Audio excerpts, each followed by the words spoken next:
Hey guys, Dave from Wolf in the Wild Survival back with another video. We got a pretty good one right here. This is wild Canadian lettuce. As you can tell, it's bigger than I am. This is a pretty tall plant.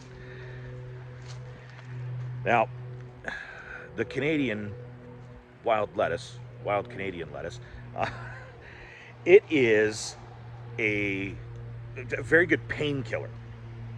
And that's mostly what it was used for, but it also helps with insomnia and anxiety. Now, there's a couple of plants that look a lot like this. The wild prickly lettuce being one of them, and the sow thistle being the other. Uh, Now, the prickly lettuce and the Canadian lettuce actually have very, very similar, almost identical uh, medicinal value, but the prickly lettuce is generally considered to be much stronger. But we're not dealing with that today. We're dealing with this. So the sow thistle is similar in appearance, but the leaves of this plant have absolutely no thorns, no pokies, nothing that's going to poke you, stick you, stab you, anything like that. Where the prickly lettuce, the underside of the leaf will have little spines, and the sow thistle will have little spiny protrusions out from the leaves. All of those plants will have a milky white sap that comes out of them when you break them or cut them or whatever, so not a very good indicator of that. The pardon me, holy jumpers. The stalk of the plant is pretty robust, and it's hollow, and as it gets big, it's really, really, really tough, very, very strong.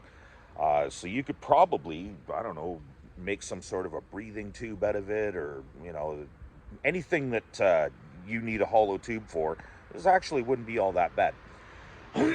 Now, the younger plants are generally pretty good. They aren't edible, and if you cook them properly and cook all the sap out of them, boil all the sap out of them, they won't necessarily have much of that tranquilizer effect, and probably most of the painkiller effect will be gone with it.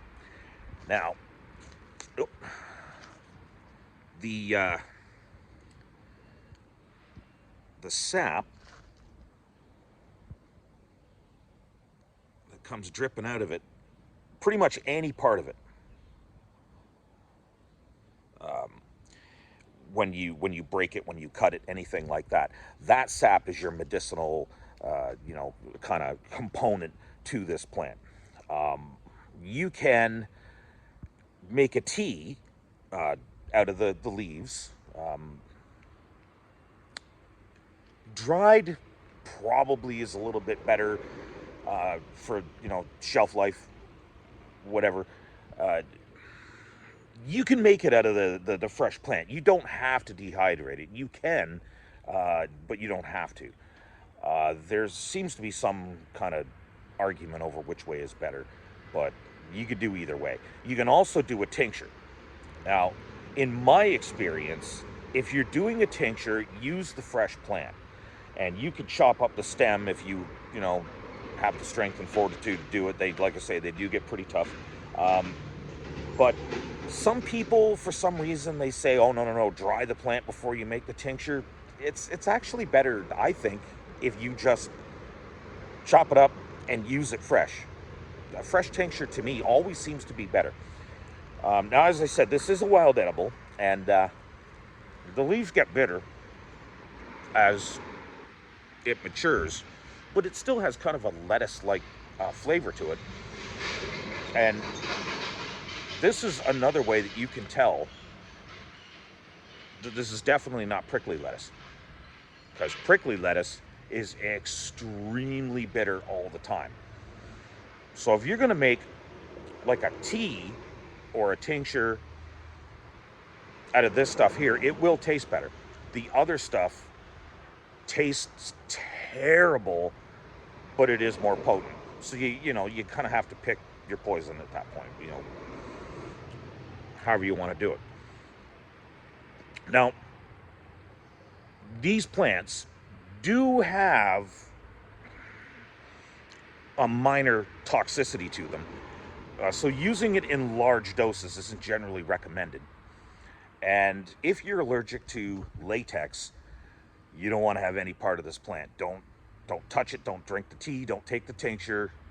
If you're allergic to latex, just stay away, avoid it. Trust me, you don't want no part of it. So, wild Canadian lettuce, guys. That's what we got for you. We'll see you again soon. Stay wild.